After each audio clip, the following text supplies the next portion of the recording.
Buenos días a todos, queridos hermanos. Es un placer veros y oíros.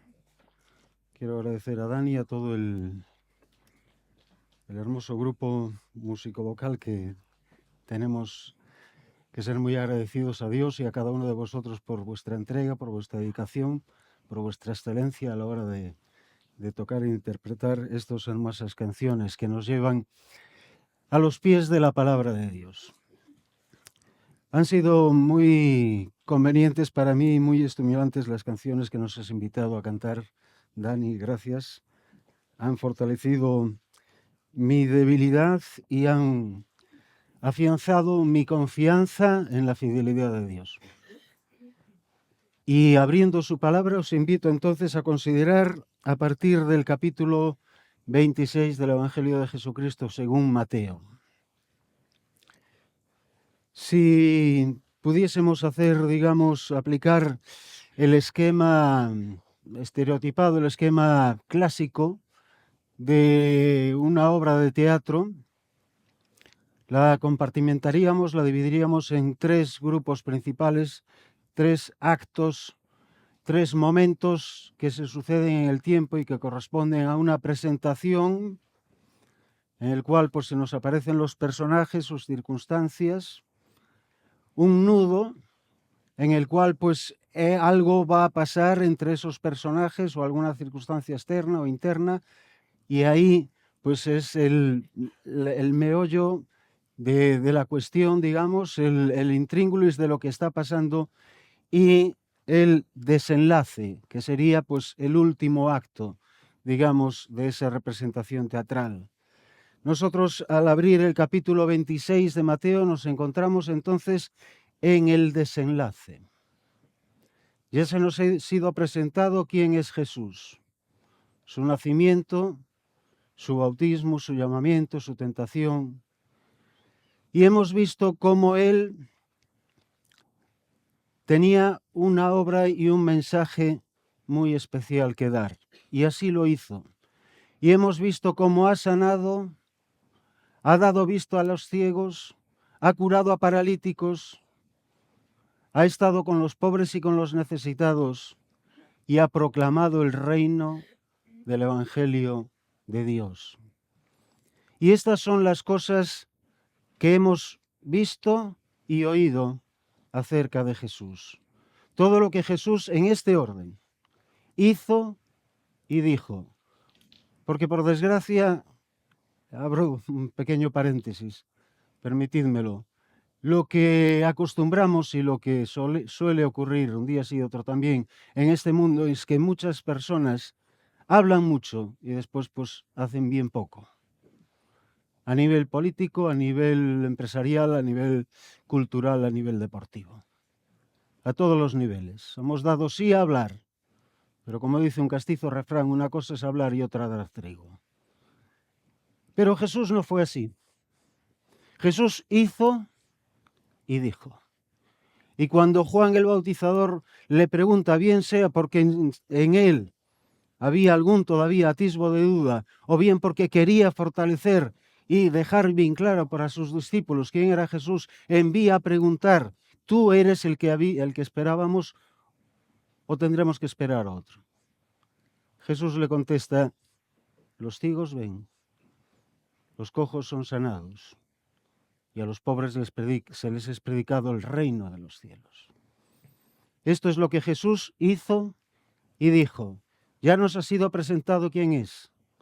Él mismo ha dicho también acerca de sí mismo, el Padre ha dado testimonio. En el bautismo hemos visto cómo el Espíritu descendía sobre él con poder y cómo él obraba con poder.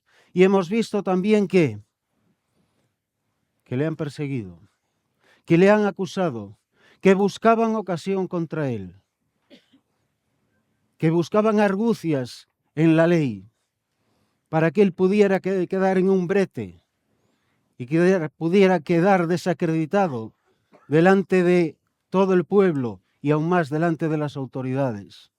Y querían acusarlo frente a los romanos y querían acusarlo frente a los judíos y frente a la ley de Moisés.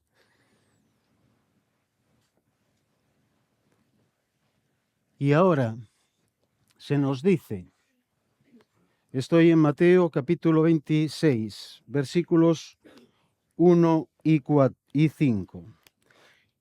Esta presentación en este capítulo nos abre,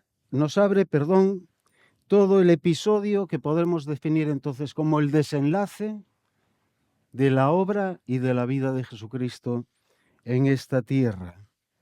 Porque como dice, el tiempo está cerca, dice un poco más adelante, y ahora se va a cumplir todo aquello que estaba escrito acerca de él.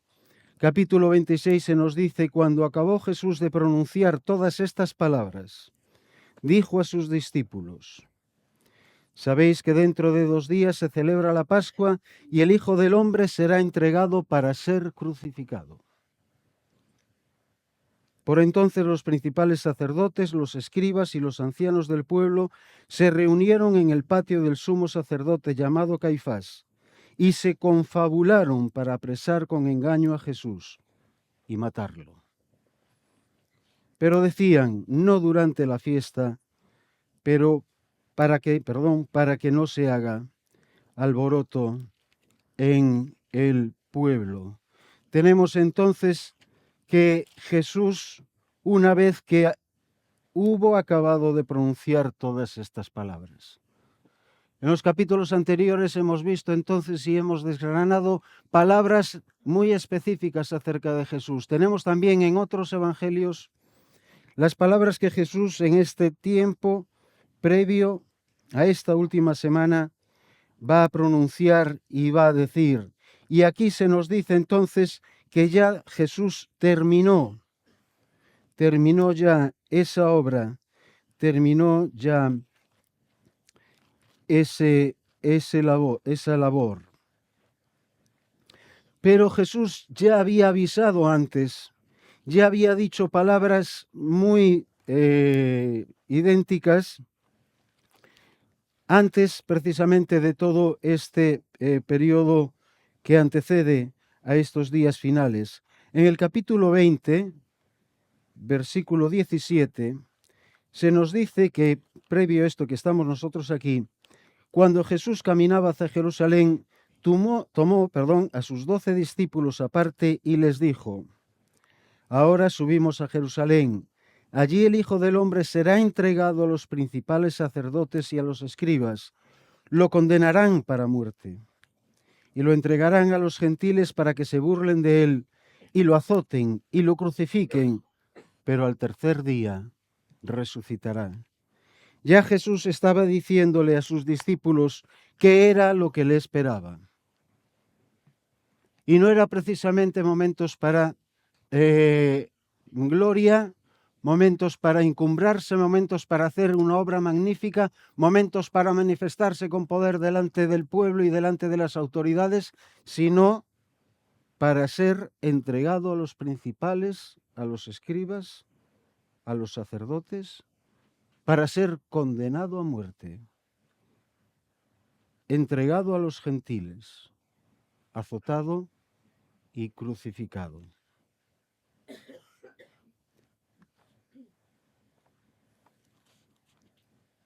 En Juan capítulo 12, versículo 27,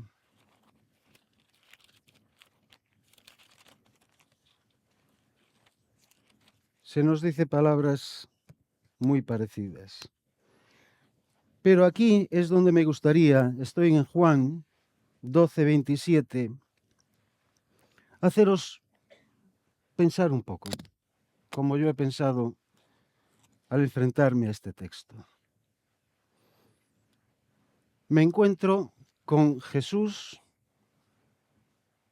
que se acerca a sus últimos días de vida y él era plenamente consciente de que su obra había sido hecha, pero todavía estaba por ser consumada en una muerte y en una muerte de cruz. Y estamos a días de eso. Vosotros os habéis preguntado, y esa pregunta ha resonado en mi mente en estos días: ¿cómo te enfrentarías si supieses que te quedan unos días de vida? ¿Cómo te prepararías para ir al trabajo? ¿Cómo te prepararías para estar con tu familia? con tus amigos. Y si supieses que te ibas sí a encontrar pues con una muerte, pero antes te ibas a encontrar con que te van a abandonar precisamente esos compañeros de trabajo, esa familia, esos amigos. No solamente eso, sino que te esperan torturas, insultos, desprecios. Nadie va a tener en cuenta lo que has hecho, ni lo que hiciste hasta ahora, y por mucho que quisieses en un par de días, ¿qué más ibas a poder arreglar? Y pensar que vas a morir, injusta y cruelmente, abandonado, dolorido, despreciado, y cargando con algo que dices tú, pero ¿por qué, Señor? ¿No habría rebeldía en tu corazón? ¿No te dirigirías a Dios, pero ¿por qué ahora y por qué a mí y por qué aquí? Como hombre, como mujer, como ser humano, ¿qué pasaría por tu mente y por tu corazón? A mí me estremece pensar eso. Y no estamos libres, no somos dueños de nuestro destino, pero evidentemente no quiero salir más allá de este pensamiento. ¿Quién se enfrentó a días vista a su propia muerte? Al desprecio, al insulto, a la acusación, al dolor, al ser abandonado por todos, al clamar y que nadie te escuche. ¿Quién se enfrentó de aquí, de los que estamos nosotros? ¿Quién se enfrentó a lo largo de la historia de la humanidad así? Puede haber algún que otro caso, seguro. Pero en la dimensión en la que Jesús se enfrentaba, no hay ninguno. Ya veremos después, no hay hijo de hombre con esta dimensión de angustia, de enfrentarse a lo más negro de la muerte y de la condenación y de la ira de Dios.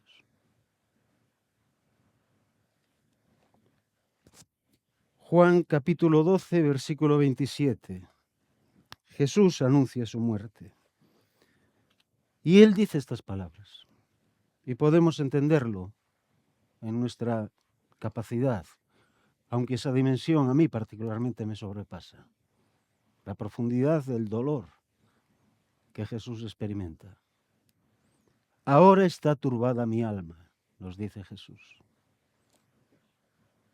Voy a decir, Padre, sálvame de esta tribulación, pero si precisamente he venido para vivir esta hora, Padre, glorifica tu nombre. Entonces vino una voz del cielo, lo he glorificado y lo glorificaré otra vez. La multitud que estaba allí, que oyó la voz, decía que había sido un trueno. Otros decían, un ángel le ha hablado. Respondió Jesús, esta voz no ha venido por mí, sino por vosotros. Ahora va a ser juzgado este mundo. Ahora será expulsado el príncipe de este mundo. Y yo, cuando sea levantado de la tierra, traeré a todos a mí mismo. Con esto daba a entender de qué muerte iba a morir. Le respondió la gente, nosotros hemos oído que según la ley el Cristo no morirá nunca. ¿Cómo pues dices tú que es necesario que el Hijo del Hombre sea levantado? ¿Quién es este Hijo de Hombre? Jesús le respondió, todavía está la luz entre vosotros, pero no por mucho tiempo. Caminad mientras tenéis luz para que no sorprendan las tinieblas, porque el que anda en tinieblas no sabe dónde va. En tanto que tenéis luz, creed en la luz para que seáis hijos de luz. Un hombre atormentado, un hombre atribulado, un hombre que tiene una misión que le lleva directamente al cadalso, al sufrimiento, al desprecio, a los insultos, a los latigazos, al dolor y a la muerte en cruz. Para juzgar al mundo y para expulsar al príncipe de este mundo, pero nosotros hemos entendido que el Cristo no morirá, entonces ¿quién es ese Hijo de Hombre? La pregunta nos resuena también a nosotros. ¿A qué te refieres, Jesús? ¿Te refieres a ti mismo? Cuando venga la Pascua, el Hijo del Hombre, ¿quién es ese Hijo de Hombre? Evidentemente Jesús se estaba refiriendo a sí mismo. Sí, porque Jesús se estaba refiriendo a ese hombre que, como tú y como yo, a las puertas de la muerte y del dolor y del sacrificio, se cuestiona y se turba su corazón y se angustia. Jesús como hombre sufrió lo que tú y yo no podríamos sufrir ante la expectativa del juicio y de nuestra propia muerte. Pero Él cargó en su cuerpo de hombre todo ese dolor y toda esa desesperación y todo ese pecado y todo ese juicio. En la expresión hijo de hombre la encontramos en el profeta Daniel. En aquella visión que el profeta Daniel tiene en su capítulo 7, y se nos dice que estaba Daniel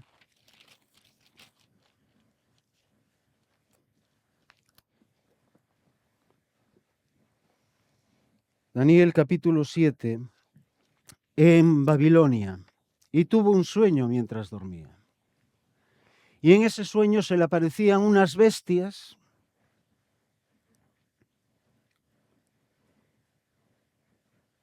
que surgían de un mar combatido por los 4 vientos del firmamento, y a cada una de un terror y de un espanto mayor.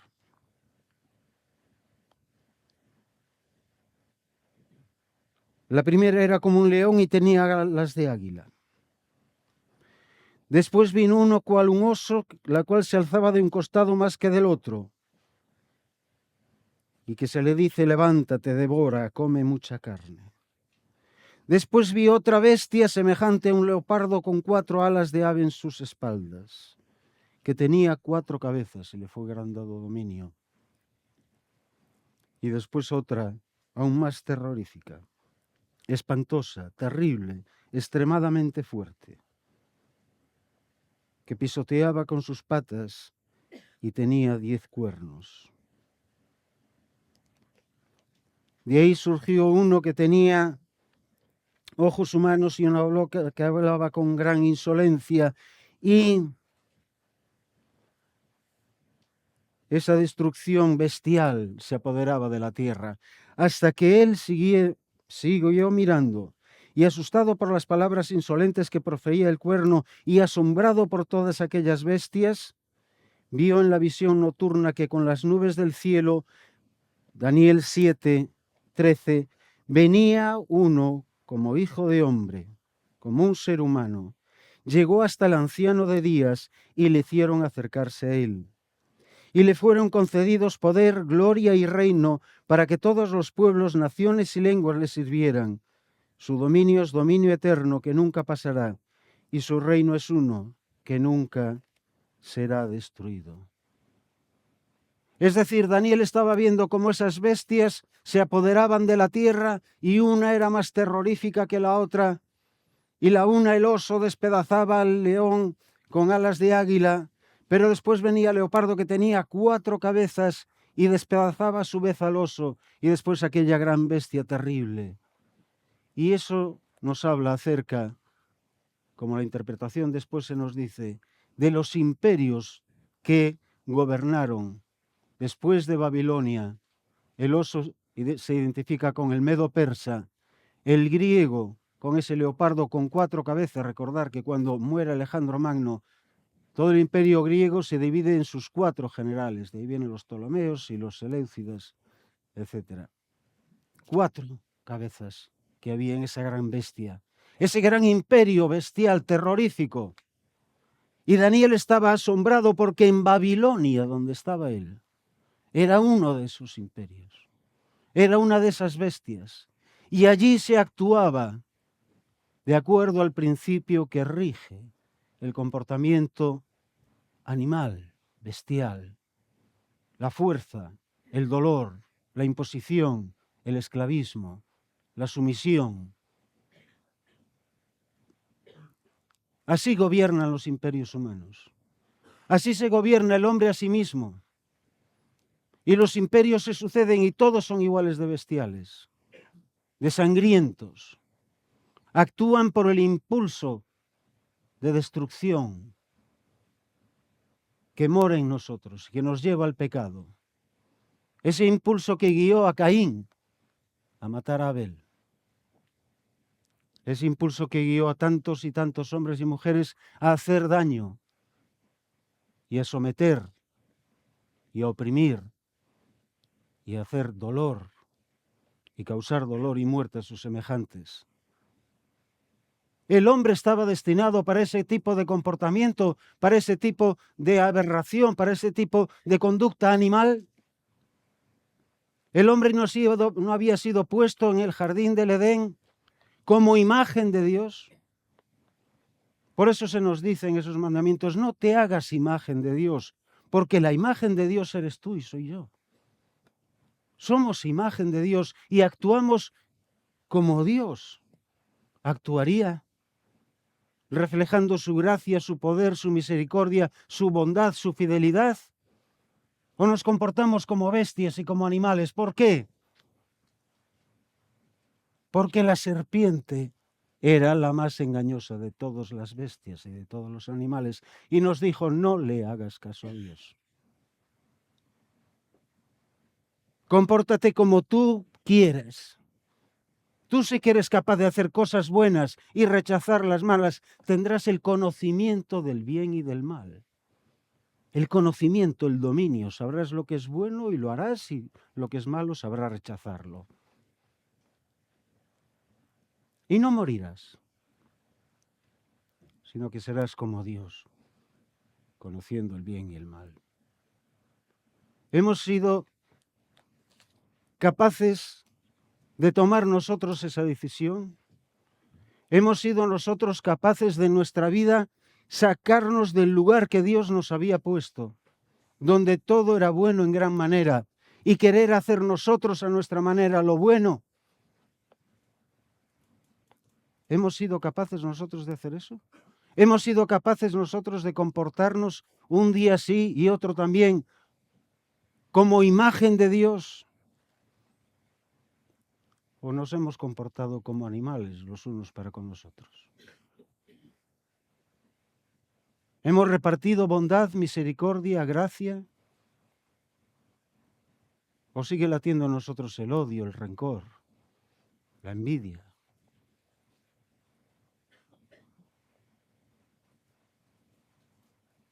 ¿Quién es el príncipe de este mundo? ¿Quién es el que gobierna, que manipula y dirige todos los reinos de esta tierra? Evidentemente Dios está por encima de todas las cosas, pero debajo del sol, utilizando las palabras que utilizaría el predicador, nosotros sabemos muy bien cómo nos manejamos. ¿Somos humanos o nos comportamos como bestias? ¿Hay alguien que pueda ponerse en un trono de justicia, de integridad, de equidad, de perdón, de misericordia, de gracia hacia los demás y decir, no, yo no he hecho eso, yo no me he comportado así? ¿Habrá alguien en toda la humanidad? Daniel, preocupado por eso, asustado, vio que la visión continuaba. Y aquí, con las nubes del cielo, se acerca el anciano de días y es puesto en el trono, y ese era el Hijo del Hombre. Sí, hay un humano, sí hay alguien que puede volver a ocupar el trono del cual nosotros nos hemos voluntariamente caído, para caer en lo más bajo del comportamiento animal, o como dice Pablo, el hombre natural, que también podemos traducir animal, que no entiende las cosas de Dios. ¿Y quién es ese entonces? ¿Quién es el Hijo del Hombre? ¿Quién es el que puede ser puesto en ese trono, a la diestra del anciano de días, y tener ese poder, y tener esa justicia, y tener esa victoria sobre la bestia y sobre el enemigo? Pues aquel que fue profetizado ya en Génesis 3, que él iba a ser simiente de la mujer. Es decir, no iba a intervenir el varón, el hombre, simiente del hombre, sino simiente de la mujer, por intervención divina, siendo hombre. Era Dios. Era el mismo Hijo de Dios, que se despojó de su gloria y se humilló para hacerse siervo. Y siendo siervo, se humilló hasta la muerte y muerte de cruz, porque había sido profetizado que esa simiente, ese Hijo de hombre, iba a aplastar la cabeza de la bestia. Pero él iba a ser herido en el calcañar. Ese es el Hijo del Hombre. Y Jesús, cuando se llama a sí mismo el Hijo del Hombre, precisamente nos quiere retrotraer a que Él es esa figura profetizada. Él es el que va a hacer realidad el plan de salvación de Dios. Él es el que va a redimirnos de nosotros mismos, de nuestra naturaleza pecaminosa, de nuestra bestialidad, porque Él va a llevar en Él todo nuestro pecado, toda nuestra ira, toda nuestra frustración, toda nuestra miseria. Todo aquello que nosotros, si pagásemos por ello, pues pagaríamos por ello y quedaríamos, pues sí, a pre, que podríamos decir, saldada la deuda. ¿Y qué más? Como aún por encima podríamos restaurar la comunión con Dios. Pero Dios ha puesto a alguien que no eres ni tú ni yo, sino que es Jesucristo hombre, para que Él venza por medio de la muerte al que tiene el imperio de la muerte. Para que Él cumpla aquella promesa de Génesis 3:15, que Él aplastará a la serpiente. El Hijo del Hombre nos habla también que Jesús era plenamente consciente de su realidad divina y era plenamente consciente del plan que Dios tenía para con él. Cuando Satanás le dice, si tú eres el Hijo de Dios, por 3 veces. Y Jesús con sus contestaciones afirma la realidad de que Él es el Hijo de Dios. Pero aquí se afirma en su realidad de que Él es el Hijo del Hombre. Porque no va a morir en una cruz. Alguien que no pueda pagar como nosotros. Pero no por sus pecados, sino por los nuestros. Para hacer un sacrificio expiatorio en lugar de... Cuando alguien espía los pecados o espía la deuda de otra persona, se compromete a pagar lo que la otra persona, bien por una multa, bien por una infracción, lo que fuera, no puede pagar. Y Jesús vino a pagar lo que ni tú ni yo podríamos pagar. Nuestra naturaleza bestial, humana, carnal, pecaminosa. Él en su cuerpo llevó todo eso para ser clavado en una cruz. El Hijo del Hombre será entregado. Hemos visto antes cómo entonces confabulaban los sumos sacerdotes, los escribas, las personalidades religiosas de aquel entonces.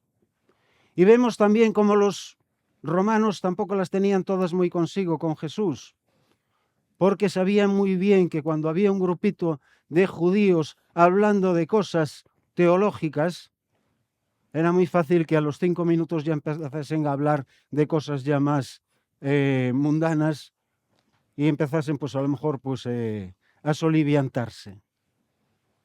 Y Jesús va a ser precisamente puesto muy atento por las autoridades romanas. Y era muy difícil que Jesús pudiera dar un paso sin que los principales militares romanos y dirigentes romanos estuviesen al tanto. Pero sobre todo aquellos hombres que le acusaban, aquellos hombres que no querían que Jesús pudiese alborotar, como dicen en una ocasión, dicen que es mejor que muera un hombre por el pueblo, porque si no, este es capaz de alborotar y de causar problemas a nuestro pueblo y a nuestra nación. no era la nación de Dios, era la nación de ellos, de los principales religiosos y de los dirigentes del Sanedrín. Y Jesús va a ser acusado y va a ser señalado y va a ser perseguido. Pero la pregunta ¿es por eso que Jesús va a la muerte? ¿Es por eso que Jesús muere? ¿Es por eso que Jesús es entregado a la muerte? No es por las acusaciones de los judíos, no es por los temores o por las suspicacias de los romanos. ¿Sabes por qué es Jesús entregado? Por tu pecado y por mi pecado. Eso es lo que lleva a Jesús a la cruz. Eso es lo que lleva a Jesús a dar su vida y a entregar su vida por cada uno de nosotros. Y será entregado por el designio de Dios para ser crucificado. Sí, la crucifixión es ese cruel sacrificio, esa tortura tan sangrante, tan dolorosa, tan infame, tan inhumana, tan bestial, que los romanos, bueno, antes los asirios, creo entender, habían inventado. En la cruz. Y cuando pienso en la cruz, pienso en lo que Jesús tuvo que pasar como hombre. El Hijo del Hombre va a ser clavado, su sangre va a empezar a gotear poco a poco, porque con el clavo que se le incrustaba entre el cúbito y el radio, había una tablilla que al ser clavada y hacer firme aquí, esta herida evidentemente sangra, pero con la tablilla, digámoslo en gallego, pinga, va gotita a gotita. Pero eso está haciendo que la sangre en las venas luche por salir, por quedarse. También hay unos clavos clavados en los pies. Recordad una cosa, en la postura generalmente que vemos de crucifixión, pues no es la correcta, porque el tronco sí estaba de frente, pero las extremidades inferiores estaban de perfil y flexionadas. Y esta sería la postura de Jesús y de todos los crucificados. Clavado un pie en el no recuerdo ahora qué parte, cómo se llama, la parte del tobillo, vamos, y sujeto ahí, y incluso tenían pues una tablilla en el palo vertical que podría servirle un poco de asiento. Pero ya este giro ya nos impide respirar correctamente. Y es que la cruz es la tortura ideal para que esa persona esté segundo tras segundo en el punto justo entre la vida y la muerte. Está consciente y respira, pero cada respiración es un latigazo más en el pecho. Cuesta mucho respirar. La sangre está goteando. Las heridas, una noche sin dormir bajo un cruel tortura de Inquisición, digamos, yendo de Pilatos para Herodes. Ese cuerpo sangrando, ese cuerpo debatiéndose entre la vida y la muerte, ese cuerpo que como hombre tenía que escuchar esas voces. Si tú eres el Hijo de Dios, baja de la cruz y creeremos en ti. Hace muchos años, estando todavía en mis años de estudiante, pues salió una película muy interesante, con alguna salvedad, evidentemente, llamada La última tentación de Cristo, de Martin Scorsese. una compañera allí en Santiago me dijo, sí, claro, la última tentación de Cristo, lo entiendo. ¿Por qué no pudo Jesús pues ser tentado como fue cualquier hombre y tener una relación con una mujer? María Magdalena en este caso. Bueno, la película está basada en un libro de Nikos Kazantzakis, donde habla de la posibilidad de que Jesús sufriese una tentación de parte de María Magdalena diciéndole, no vayas a morir, no va a merecer la pena, vive conmigo. Y esa, según Nikos Kazantzakis, fue la mayor tentación de Jesús. Esa tentación de parte de María Magdalena, para que rechazase ir a la cruz y pudiese rehacer su vida con ella. Y esta persona me argumentaba que sí, esa fue una tentación y luego Jesús no pudo sufrir esa tentación, perdón, y por amor vivir con María Magdalena. Y quizás la historia sería muy otra. Nikos Kazantzakis se la imaginó, pero bien pudiera haber sido así. Porque Jesús, ¿no crees que amó a María Magdalena? Yo le dije, pues claro que la amó. Pero la amó más, incluso, que un hombre pueda amar a una mujer. Porque precisamente por amor a María Magdalena no aceptó esa posibilidad en el caso de que se hubiera dado. Porque es una novela, es una licencia literaria. La película también. Un gran director, unos grandes protagonistas, y ya digo, con salvedades, yo la he visto un par de veces y no me ha disgustado. Pero no fue esa la auténtica tentación que Jesús sufrió. No fue esa la más importante. No fue esa la más difícil de soportar. Vamos a ver una de las tentaciones más duras que Jesús va a soportar, y no quiero que el tiempo me gane, cuando va a ser ungido en Betania por parte de Judas. Pero la auténtica tentación que Jesús tuvo que sufrir como hombre y no bajar de la cruz como Dios, fueron estas palabras: si tú eres el Hijo de Dios, baja de esa cruz y creeremos en ti. ¿Acaso no podría haberlo hecho? ¿Quién resucitó de los muertos a un hombre que llevaba 4 días muerto? ¿A uno que era la hija de una viuda de Naín? ¿Quien dio vista a los ciegos? ¿Quien dio de comer a 5 y a 4.000 personas? ¿Quien paraba con su mano los cielos y las tempestades?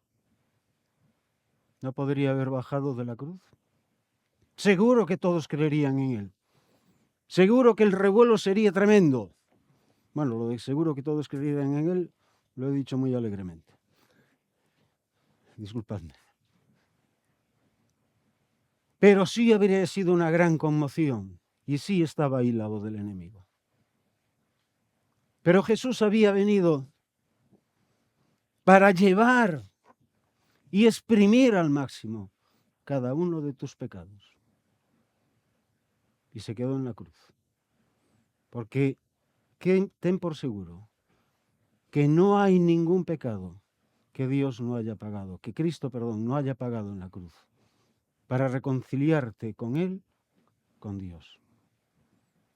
Y Él apuró hasta las heces, hasta el último momento. Porque cuando Él dijo consumado es y expiró, esa palabra consumado es, ha sido hecho completo.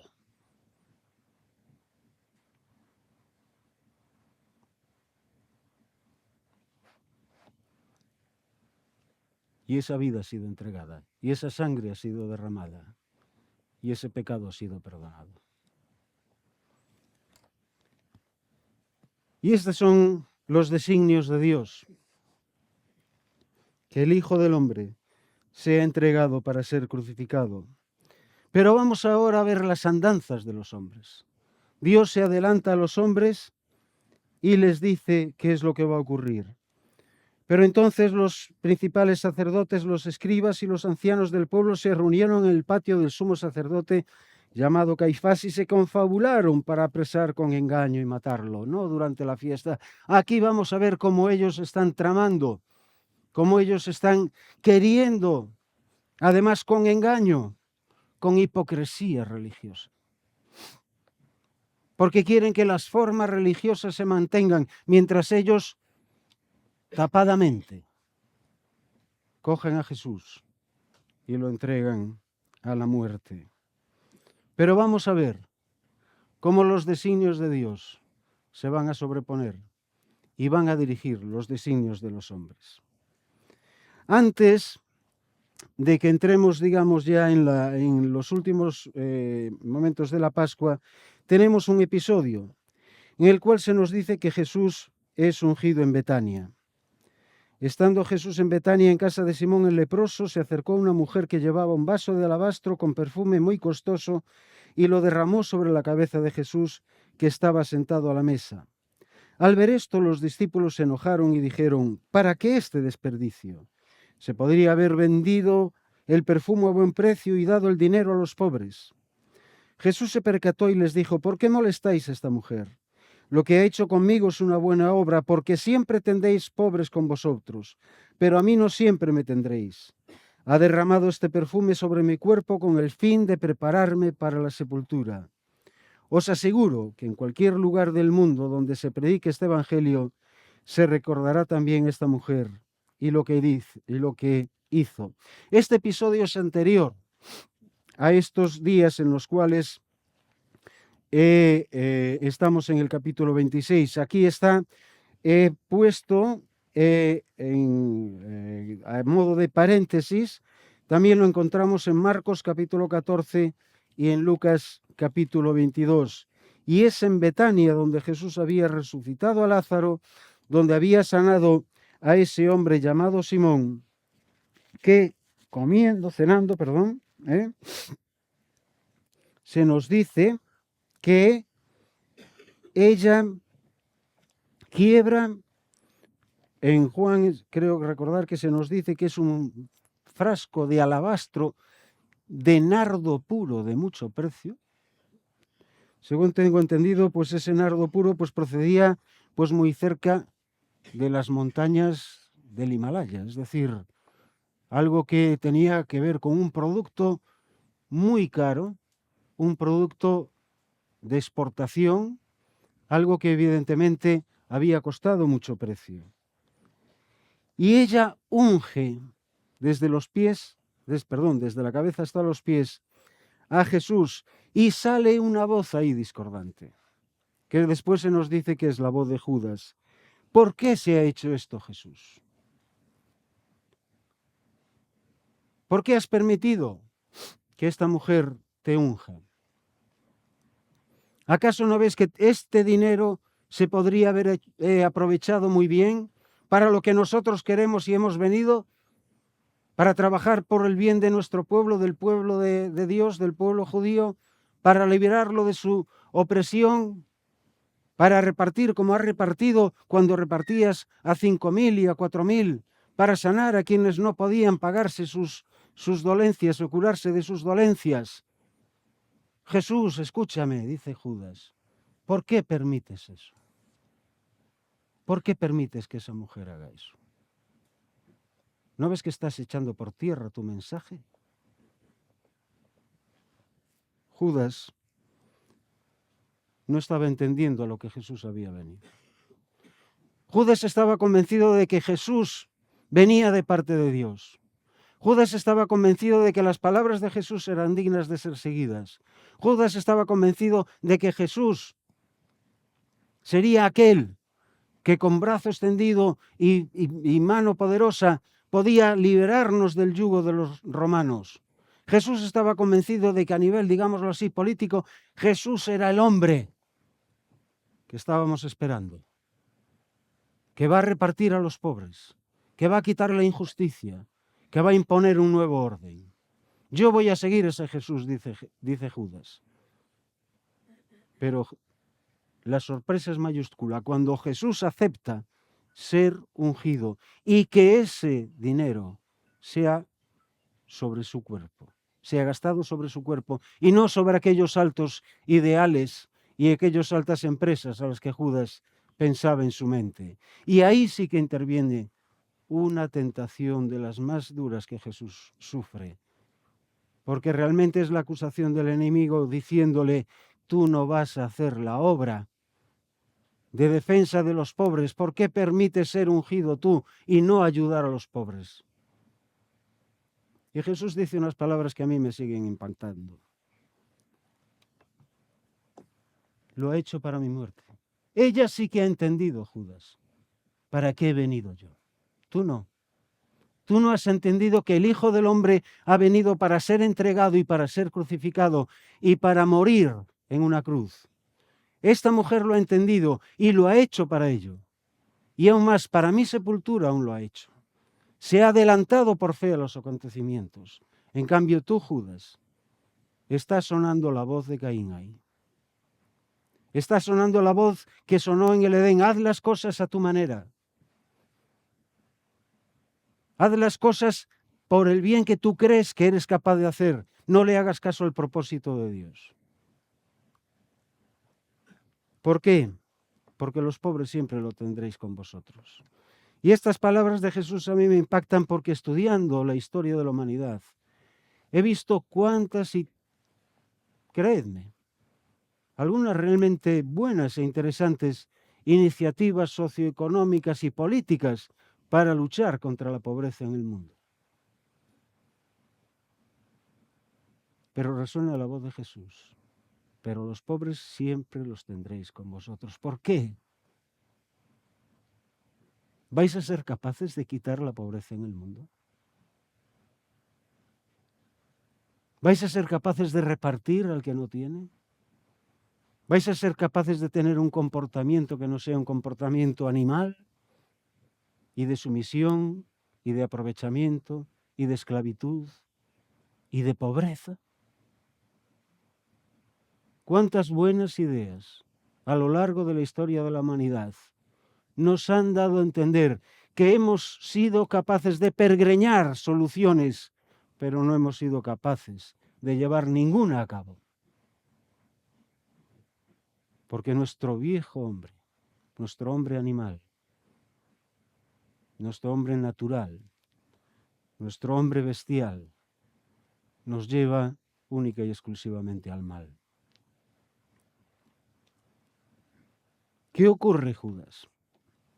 Que evidentemente tienes que enfrentarte y confrontarte a ese Jesús que va a morir por el pecado de toda la humanidad. Y vas a ver cómo va a ser ungido, sí, pero ungido para morir, no para ser proclamado rey, sino para ser ese siervo sufriente del cual habló Isaías. Aquel que verlo hemos más sin ganas de desearlo. Aquel que va a cargar nuestros pecados, aquel que va a ser desfigurado, aquel que va a morir en una cruz. Y Judas eso no lo quiere aceptar. Y se nos dice que una vez que ocurre esto, una vez que Jesús le dice a todos sus discípulos, cuando se hable del Evangelio de Jesucristo, no se va a hablar de Judas, se va a hablar de esta mujer que ungió a Jesús para ser crucificado. Entonces, versículo 14 del capítulo 26, uno de los 12, que se llamaba Judas Iscariote, fue a los principales sacerdotes y les dijo: ¿cuánto me daréis si os entrego a Jesús? Ellos le asignaron 30 piezas de plata. Desde entonces buscaba una oportunidad para entregarlo. 30 piezas de plata. En Zacarías encontramos una expresión también estremecedora. Zacarías capítulo 11, versículo 16, y dice: tomé luego mi cayado, gracia, y lo quebré, para romper el pacto que había concertado con todos los pueblos. El pacto quedó deshecho ese día, y así conocieron los pobres del rebaño que me observaban que aquella era palabra del Señor. Y yo les dije: si os parece bien, dadme mi salario, y si no, dejadlo. Entonces pesaron mi salario, 30 piezas de plata. El Señor me dijo: echa al tesoro del templo ese buen precio, en que me han valorado. Tomé mi callado gracia y lo quebré por 30 piezas de plata. Era el precio de un esclavo corneado por un buey. Lo tenemos en el libro de Levítico. Un esclavo, 30 piezas de plata. Ese fue el valor que tenía para Judas la persona de Jesucristo, luego de que Jesús, no se aviniese a cumplir el plan de Judas, sino que Jesús quisiese tomar el camino hacia el Calvario. El primer día de la fiesta de los panes sin levadura se acercaron los discípulos a Jesús y le dijeron: ¿Dónde quieres que te preparemos la cena de Pascua? Él dijo: id a la ciudad y decid a cierto hombre, el maestro dice, mi tiempo está cerca. En tu casa celebraré la Pascua con mis discípulos. Los discípulos hicieron como Jesús les mandó y prepararon la Pascua. Al anochecer se sentó a la mesa con los 12 y mientras comían dijo: os aseguro que uno de vosotros me va a entregar. Los discípulos, enormemente apenados, comenzaron a preguntarle, uno tras otro: ¿acaso seré yo, Señor? Él respondió: el que mete la mano conmigo en mi plato me va a entregar. A la verdad, el Hijo del Hombre ha de seguir su camino tal como está escrito de él, pero ay de aquel por quien el Hijo del Hombre es entregado. Mejor le fuera no haber nacido. Entonces dijo Judas, el que lo iba a entregar: ¿soy yo, maestro? Le respondió: tú lo has dicho. Mi alma está muy triste, porque uno de vosotros me ha de entregar. ¿Cuál es la clave para mí en este texto? Fijaros en el versículo 22, cómo preguntan los discípulos: ¿acaso seré yo, Señor? ¿Qué es lo que pregunta Judas en el versículo 25? ¿Soy yo, maestro? Unos le dicen: ¿soy yo? ¿Acaso seré yo, Señor? En cambio, Judas le dice: ¿seré yo? Yo creo que hay algo de ironía también en eso. ¿Maestro? ¿Podemos entregar a Jesús? Bueno, tranquilos, solamente hubo un Judas. Cristo ya fue entregado por cada uno de nosotros. Pero evidentemente aquí tengo una lección. ¿Puedo entregar a Jesús? ¿Puedo negar a Jesús, como vamos a ver después a Pedro? Sí. Si no le llamo Señor, si lo considero maestro. Judas consideraba maestro a Jesús y bien hacía, pero no llegó a entender que es el Señor. Y el Señor que toma precisamente el propio camino hacia la cruz, no hacia los planes de los hombres. Y vemos cómo, y ya el tiempo me ha ganado, mientras comían, tomó Jesús el pan, lo bendijo, lo partió, dio a sus discípulos diciendo: tomad, comed, esto es mi cuerpo. Y tomando la copa y habiendo dado gracias, se la pasó diciendo: bebed de ella todos, porque esto es mi sangre del nuevo pacto, que por muchos es derramada para perdón de los pecados. Os digo que desde ahora no beberé más de este fruto de la vid, hasta que el día en que lo beba nuevo con vosotros en el reino de mi Padre.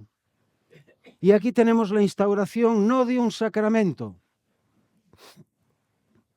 Un pequeño paréntesis. Voy a ser muy corto. No tenemos sacramentos. Hay otros grupos de cristianos que sí dicen tener y seguir los sacramentos. Nosotros, de acuerdo con la palabra de Dios, no. Diréis: bueno, ¿y el bautismo y el partimiento de pan? No son sacramentos. Podríamos decir que son recordatorios o memoriales, pero no son sacramentos, porque en sí no tienen más valor que un pedazo de pan y un poco de vino o de mosto. Y el bautismo, el agua es agua del grifo normal y corriente, o de un río o de una playa.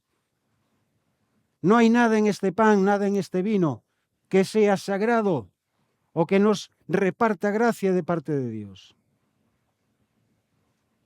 Lo que ha sido entregado es el cuerpo de Cristo. Lo que ha sido derramada ha sido la sangre de Cristo.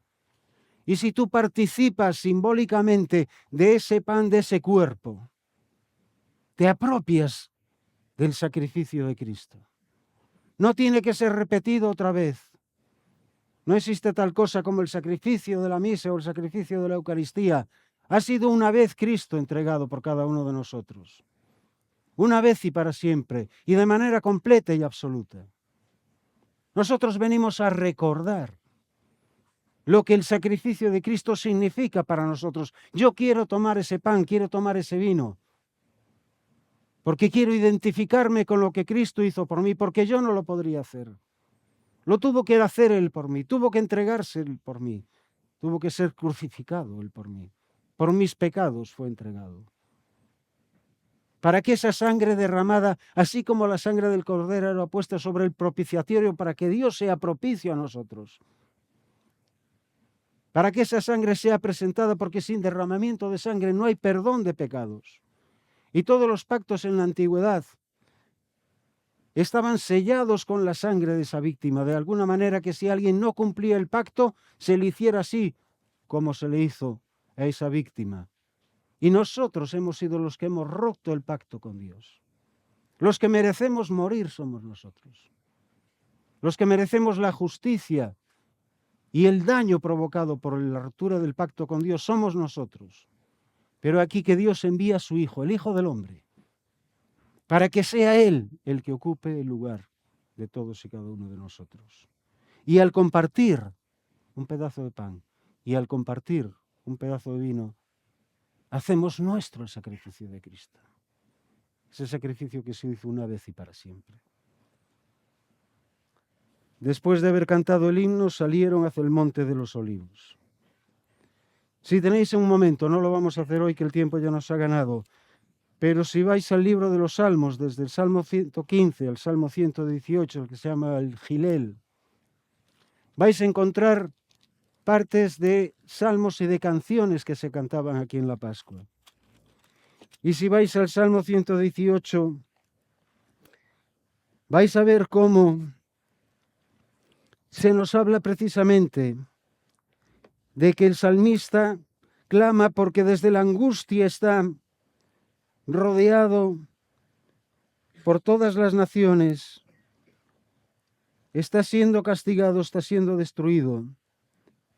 Pero la voz de esperanza dice, no moriré, sino que viviré y contaré las obras del Señor. Y fijaros lo que dice en el versículo 27. 26. Bendito el que viene en el nombre del Señor. Bendito ese hijo de hombre. Bendito ese hijo de hombre que va a morir en la cruz. Desde la casa del Señor os bendecimos. El Señor es Dios y nos ha dado luz. Luz para resplandecer a los gentiles, dijo aquel viejo profeta en el templo cuando vio a Jesús. Jesús nos dijo, Él es la luz verdadera que alumbra a todo hombre. Juan nos dice de Él esas palabras. Esa es la luz que había venido precisamente a un pueblo en tinieblas. Vosotros os escandalizaréis de mí esta noche, pues escrito está, heriré al pastor y se dispersarán las ovejas del rebaño. Pero después que haya resucitado, iré delante de vosotros a Galilea. Jesús profetiza lo que va a ocurrir. Pero Jesús se nos dice también que habla lo que Él va a sufrir, porque va a ser herido.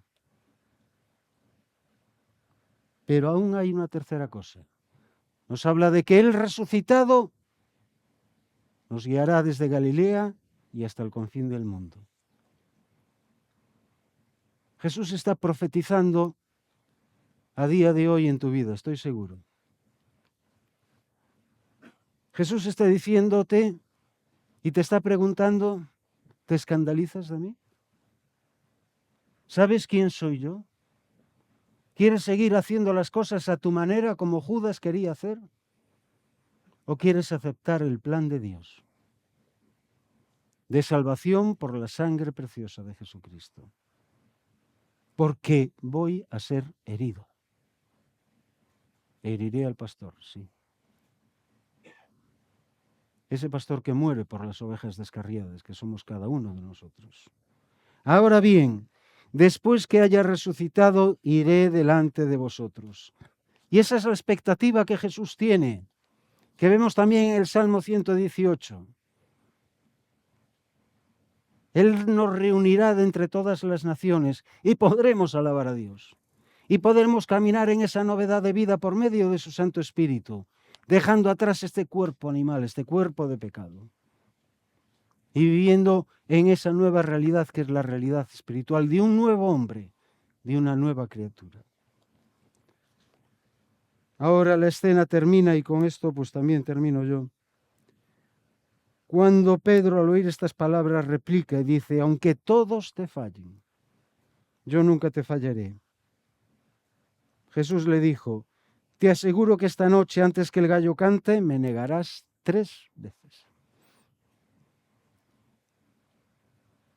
Pedro insistió. Bueno, era Pedro para quedarse atrás. Oh, aunque tenga que morir contigo, no te negaré. Y todos los discípulos dijeron lo mismo.